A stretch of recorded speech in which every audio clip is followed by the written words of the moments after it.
बिस्मिल्लाहिर्रहमानिर्रहीम। अस्सलामु अलैकुम। उम्मीद करता हूँ आप सब खैरियत से होंगे। आज का जो हमारा टॉपिक है वो एडवांस टैक्स के हवाले से है। ये एडवांस टैक्स का हम पहला लेक्चर डिस्कस करने जा रहे हैं। तो इसको हम काफ़ी सारे इसमें हम लेक्चर देखेंगे, तो उस लेक्चर में इसका पहला लेक्चर है आज। तो चले हम स्टार्ट करते हैं कि एडवांस टैक्स जो है वो who will file advance income tax, यानी कि कौन किन किन लोगों पे ये इम्प्लीमेंट होता है और कौन कौन लोग ये एडवांस टैक्स जमा करवाएंगे। सैलरी पर्सन, क्या सैलरी पर्सन एडवांस टैक्स जमा करवाएगा?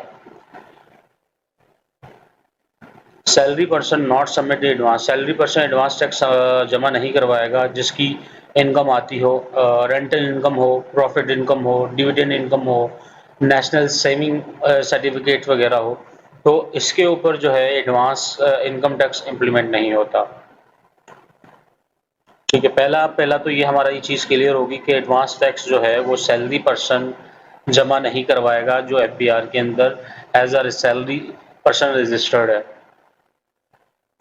उसके बाद आ जाते हैं बिजनेस फॉल इन एफटीआर। वो बिजनेस जो एफटीआर के अंदर बिजनेस आ रहे हैं वो भी एडवांस टैक्स जमा नहीं करवाएंगे। मसलन एक्सपोर्टर, पेट्रोल डिस्ट्रीब्यूटर या एजेंट एफटीआर बिजनेस के अंदर जो आते हैं तो वो एडवांस टैक्स जमा नहीं करवाएंगे। ठीक है, सेकंड पॉइंट हो गया ये।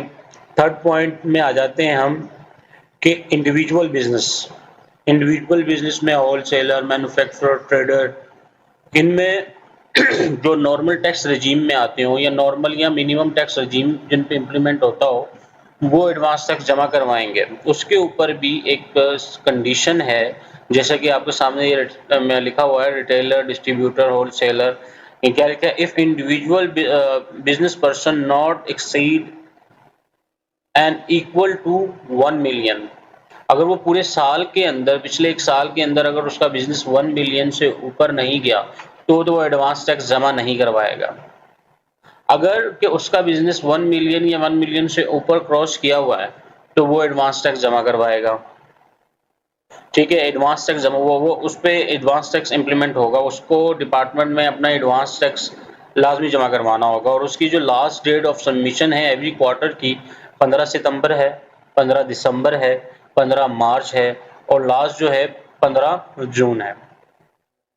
ये यहाँ पे हमने इंडिविजुअल तक हमने चीज़ें क्लियर हो गई। पहले सैलरी पर्सन नहीं जमा करवाएगा, बिजनेस वाल जो बिजनेस एफटीआर के अंदर हैं वो भी एडवांस टैक्स जमा नहीं करवाएंगे। इंडिविजुअल बिजनेस पर्सन अगर 1 मिलियन से ऊपर का बिजनेस कर रहा है, 1 मिलियन से ऊपर का अगर उसका लास्ट टैक्स ईयर में बिजनेस हुआ है तो वो एडवांस टैक्स जमा करवाएगा। अगर नहीं गया तो वो नहीं करवाएगा। ठीक है, उसके बाद आ जाते हैं एओपी और कंपनी पे। एओपी तो कंपलसरी है कि वो अपना एडवांस टैक्स जमा करवाएगा। तो एओपी के अंदर क्या है, ये एसोसिएट ऑफ पर्सन है, will submit the advance tax, और इसकी जो लास्ट डेट है हर क्वार्टर जो इसने जमा करवाना होगा वो 25 सितंबर, 25 दिसंबर, 25 मार्च और 15 जून। इसी तरह ये एओपी का इसी तरह ये कंपनीज भी है जो प्राइवेट या पब्लिक लिमिटेड कंपनीज हैं, ये भी अपना जो है एडवांस टैक्स लाजमी जमा करवाएंगे। इसमें क्या आ जाता है कि 25 ये भी 25 दिसंबर, 25 सितंबर, 25 दिसंबर, 25 मार्च और 25 जून को अपना जो है एडवांस टैक्स जमा करवाएंगे। ठीक है, यहाँ तक तो हम क्लियर होगी बात कि एडवांस टैक्स कौन जमा करवाएगा। ठीक है, इसके बाद आ जाते हैं नीचे कि how, why and when. How, why and when. How कैसे जमा करवाना है, क्यों जमा करवाना है और कब जमा करवाना है। ठीक है, तो सबसे पहले हम आके इसको देख लेते हैं कि कैसे जमा करवाएंगे। तो फॉर्मूला फॉर इंडिविजुअल पर्सन है कि ए डिवाइड बाय 4 माइनस सी। इससे क्या मुराद है कि ए जो है, इस फार्मूले को ओपन करें, ए टैक्स फॉर लास्ट ईयर, ए यानी कि जो पिछले साल हमारा टैक्स डिडक्ट हुआ होगा, जो हमने पिछले साल फाइनल होके जो हमने सबमिट कर दिया होगा, जो जमा करवाया होगा वो, और 4 का मतलब है 4 क्वार्टर, यानी कि 4 क्वार्टर्स। ठीक है, और सी से है which tax deducted during the year, यानी कि अभी जो हमारा साल जो चल रहा है इसके अंदर जो एडवांस टैक्स डिडक्ट हुआ है जो यानी कि आपके 153 पे क्लाइंट ने आपने कोई इनवॉइस वगैरह की हुई है, जो भी एडवांस पे आपका टैक्स डिडक्ट हुआ होगा, तो वो उसको हम यानी कि लेस कर देंगे। तो आप फॉर्मूला क्या है इसका, E डिवाइड बाय 4 और माइनस जो आपका डिडक्शन है, तो आपके पास आ जाएगी। तो इसको एक एग्जांपल के तौर पे देख लेते हैं। नीचे एग्जांपल है इंडिविज की। लास्ट ईयर टैक्स हमने अज्यूम किया कि 10,000 रुपए था, लास्ट पिछले साल का 10,000 का पिछले साल टैक्स हमने यानी कि जमा करवाया हुआ था, डिवाइड बाय हमने 4 क्वार्टर पे उसको कर दिया है। और इस साल जो हमारा एडवांस टैक्स है, हम इसको कंसीडर कर रहे हैं, ये हमारा फर्स्ट क्वार्टर है। तो 1800 जो है 1800 हमारा टैक्स एडवांस टैक्स डिडक्ट हुआ है। तो फर्स्ट क्वार्टर के अंदर जो मेरी लायबिलिटी निकल रही है 700 रुपए, तो हमें 700 रुपए जमा करवाना होगा अपने फर्स्ट क्वार्टर के अंदर। अगर इन केस ये ना होता, ये यहाँ पे 3000 होता या 4000 होता, तो फिर एक्सचेंज होता, फिर हमें जमा करवाने की जरूरत ही नहीं होती। ये तो हो गया इंडिविजुअल का केस। इसके बाद आ जाते हैं हम फॉर्मूला फॉर एओपी या कंपनी। फॉर्मूला एओपी और कंपनी के अंदर है क्या, A multiply by B divide by C and minus D. ये है क्या, इसको हम देख लेते हैं इस एग्जांपल को। ए से क्या है, ए टर्नओवर फॉर द क्वार्टर, यानी कि ए से मुराद एक क्वार्टर की सेल, हमने यानी कि कितना माल बेच दिया एक क्वार्टर के अंदर, उसकी सेल आ जाएगी, यानी कि 3 महीने के अंदर जो हमने सेल आउट किया होगा वो हम ले लेंगे। B last year tax paid, जो बी का मतलब यानी कि जो हमने लास्ट ईयर जो हमने अपना टैक्स पे किया था उसकी वैल्यू आ जाएगी। और सी लास्ट ईयर टर्नओवर, जो पिछले साल हमारा ये जो हमने सेल क्लोज की थी वो आ जाएगी, लास्ट ईयर की जो सेल थी हमारी। D which tax deduct during the year, जो हमने टैक्स डिडक्ट किया होगा ड्यूरिंग द पीरियड, ये वो आ जाएगा।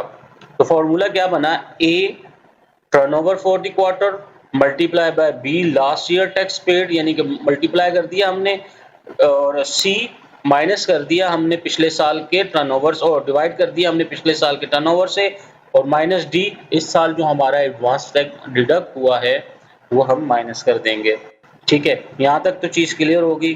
तो इसको हम एक प्रैक्टिकली एग्जांपल के साथ भी देख लेते हैं। ये देखिए एक छोटी सी हमने जो है प्रॉफिट एंड लॉस बनाया। ये देखें सेल हमने एज्यूम की कि हमारी 3 मिलियन की है, कॉस्ट ऑफ गुड सोल्ड हमारे पास आ गई 1.7 मिलियन की, जीपी आ गया हमारा, ग्रॉस प्रॉफिट आ गया 1.3 मिलियन का, और जर्नल एक्स और दूसरे एक्सपेंसेस आ गए हमारे 97 के। ठीक है, और जो हमारे पास प्रॉफिट आया वो 12 का आ गया, तो 1.2 मिलियन का हमारे पास प्रॉफिट आ गया। इस पे जो टैक्स इंप्लीमेंट हुआ वो 204 का आ गया। ठीक है, ये हमने लास्ट ईयर जो है ये टैक्स पे किया होगा 204 का। ठीक है, ये लास्ट ईयर हमने टैक्स पे किया होगा। ठीक है, अब आ जाते हैं इसके बाद इसकी एग्जांपल पर कि हम इसको ये हमने फाइनेंशियल स्टेटमेंट देख लिया, ये यहाँ पे इसको भी ओपन कर देते हैं और इसको थोड़ा सा नीचे कर देते हैं। ये देखें ये एग्जांपल आ गई। अब इसको हम देख लेते हैं कि जो इसका फॉर्मूला है उसके ऊपर किस तरह इंप्लीमेंट होगा ये। तो हम आज एग्ज्यूम करते हैं कि turnover for the quarter sale A, ये था कि ए से क्या मुराद है, ये टर्नओवर का क्वार्टर, यानी कि हमने फर्स्ट क्वार्टर के अंदर जो सेल की है वो 1 मिलियन की है, multiply by last year tax, जो हम ये पिछले साल का हम टैक्स ले लेते हैं 2,04,000 का, ये पिछले साल का आ गया टैक्स, हमने 2,04,000 इधर मेंशन कर दिया पिछले साल का टैक्स। तो फॉर्मूला क्या था, A multiply by B, A multiply by B, हमने ए से बी को मल्टीप्लाई कर दिया, तो वैल्यू क्या आ गई, ये आ गई। उसके बाद कहता है divide by the last year turnover, तो लास्ट ईयर का टर्नओवर जो था वो 3 मिलियन था, 3 मिलियन था। हम इससे आके नीचे इधर फॉर्मूले में बी डिवाइड बाय सी कर देते हैं। ये हमने बी डिवाइड बाय सी कर दिया, क्या वैल्यू आ गई, ये आपके सामने वैल्यू आ गई 68 की। और डी से मुराद था जो हमारा यानी कि करंट ईयर के अंदर जो हमारा एडवांस टैक्स डिडक्ट हुआ है उसको हम या मेंशन कर देते हैं। हमने एज्यूम किया कि हमारा 30,000 रुपए यानी कि फर्स्ट क्वार्टर के अंदर जो है एडवांस टैक्स डिडक्ट हुआ है। तो इसके ऊपर जो अब हमारी लायबिलिटी है, हमने 68 से -30 किया तो हमारे पास जो जवाब आया वो 38 का है। ये हमको जो है अपने फर्स्ट क्वार्टर के अंदर पे करना है। ये इसका ऑपोजिट भी हो सकता है, मसलन अगर ये 30,000 जो है ये 70,000 हो जाए तो हम एक्सीड कर जाएंगे तो फिर कोई टैक्स पे करना नहीं पड़ेगा। तो अभी यहाँ हमारी टैक्स लायबिलिटी निकल रही है फर्स्ट क्वार्टर के अंदर, तो ये हमें पे करना पड़ेगा। ठीक है, ये तो हमारा हो गया पूरा टॉपिक इस पे कि हमने कैसे पे करना है और इसकी कैलकुलेशन क्या थी। फर्दर इसके ऊपर हम मज़ीद इसको डिटेल में हम लेक्चर इसमें देखेंगे आगे जाकर। इंडिविजुअल को अलग देखेंगे, एओपी को अलग देखेंगे, कंपनी को अलग देखेंगे, क्योंकि तीनों की जो कैलकुलेशन है टैक्स की वो डिफरेंट है। तो हम आगे जाके हम, क्योंकि ये बेसिक चीज़ें हैं हम इसमें डिस्कस कर रहे हैं, तो आगे जाके हम इसको कंप्लीट डिटेल में सारी चीज़ों को देखेंगे। अब आ जाते हैं कि ये हमें क्यों जमा करवाना होता है, हम क्यों जमा करवाते हैं, हम क्वार्टरली क्यों, क्योंकि हम अगर साल के एंड में अपनी टैक्स लायबिलिटी पूरी कर देते तो हम क्वार्टरली क्यों जमा करवा लेते हैं। तो हम इसको देख लेते हैं, क्योंकि देखें गवर्नमेंट को भी चलाने के लिए अपने पास कुछ पैसे चाहिए होते हैं। एक तो ये क्वार्टरली 4 क्वार्टर के अंदर ये टैक्स लेते हैं, यानी कि अगर हमारी पूरी लायबिलिटी 100 रुपये बन रही है तो साल के एंड में लेने के बजाय ये उसको डिवाइड कर देते हैं 4 से। ठीक है, वो यानी कि 4 करने के बाद इस तरह ले रहे होते हैं 25-25 करके, यानी कि इनके पास टैक्स आ रहा होता है। क्योंकि गवर्नमेंट को भी नीड होती है क्या, ये जो रोड वगैरह बन रहे होते हैं उनकी अपनी बजटिंग करने के लिए, एक्सपेंस चलाने के लिए, मुल्क चलाने के लिए भी पैसे दरकार होते हैं। इसलिए ये जो है क्वार्टर बेसिस पे ये टैक्स बनाए गए हैं ताकि गवर्नमेंट भी अपने अखराजात को पूरा कर सके। ठीक है, ये भी क्लियर होगी आपकी, ताकि अपना वो बजट बनाएं और इन चीज़ों को लेके चलें, पूरा मुल्क भी चलाना होता है। और इसके बाद आ जाते हैं कि वैन, और हमने ये जमा कब करवाना है, ये जमा हमने कब करवाना है इसको देख लेते हैं। देखें जो इंडिविजुअल है, इंडिविजुअल का जो एडवांस टैक्स है, हमने ऊपर भी डिस्कस किया था कि वो हर क्वार्टर की 15 तारीख, जैसे 4 क्वार्टर हैं, 15 सितंबर को हमने इसकी रिपोर्ट जमा करवानी है इंडिविजुअल के लिए। फिर सेकंड क्वार्टर हमने 15 दिसंबर को जमा करवाना है। फिर थर्ड क्वार्टर हमने 15 मार्च को जमा करवाना है। फोर्थ क्वार्टर हमने 15 जून को जमा करवाना है। एओपी और कंपनी के लिए जो डेट दी गई है वो है 25 सितंबर, 25 दिसंबर, 25 मार्च और 15 जून। ये है एओपी और कंपनी की डिटेल। और इसकी कैलकुलेशन, ये जो 4 क्वार्टर के अंदर जो ये वैल्यू ले रहे होते हैं हम, यानी कि अगर 100 रुपये तो 90 रुपये हैं जो इन्होंने 4 क्वार्टर के अंदर पैसे लेने होते हैं, और जो बाकी 10% है वो जब हम अपना रिटर्न फाइनल करते हैं, एओपी और क्या कहते हैं इंडिविजुअल का रिटर्न सितंबर के अंदर, लास्ट डेट होती है सितंबर के अंदर अंदर हमें सबमिट करना होता है। तो ये जो 10% है, 1000 रुपये जो बचे रिमेनिंग रहते हैं इनके, ये हम अपना टैक्स के साथ जमा करवा रहे होते हैं, जब हम अपना रिटर्न के साथ हम जमा करवा रहे होते हैं। तो 90% यानी कि हमें अपने 4 क्वार्टर के अंदर जमा करवाना होता है। अगर हम 90% 4 क्वार्टर के अंदर जमा नहीं करवाएंगे तो इसके ऊपर ज़ाहिर-सी बात है कि पेनल्टी लगेगी। जितने दिन से लेके जितने दिन तक आपने वो टैक्स जमा नहीं करवाया होगा, उसके हिसाब से इसके ऊपर पेनल्टी सरचार्ज है। तो इसको भी हम आगे जाके इंशाल्लाह डिस्कस करेंगे। और ये हमारा पहला टॉपिक था इसके अंदर। तो सारी इसमें हमने बेसिक चीज़ें डिस्कस की हैं।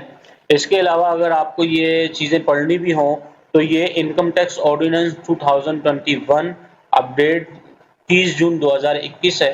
ये आपको वहाँ पे सारी चीज़ें डिटेल, अगर आपने कंप्लीटली इसको डिटेल पढ़नी है तो ये मैंने मेंशन कर दिया है। पार्ट 5 है advance tax and deduction of the tax at source. Page number भी मेंशन कर दिया 265 से 269 तक है। ठीक है, तो इसके हवाले से अगर कोई भी आपका क्वेश्चन है, कोई भी क्यूरी आपकी निकलती है तो आप मुझे कमेंट सेक्शन में पूछ सकते हैं। मैं पूरी कोशिश करूंगा उसका जवाब देने की। अपनी दुआओं में याद रखिएगा। अल्लाह हाफ़िज़।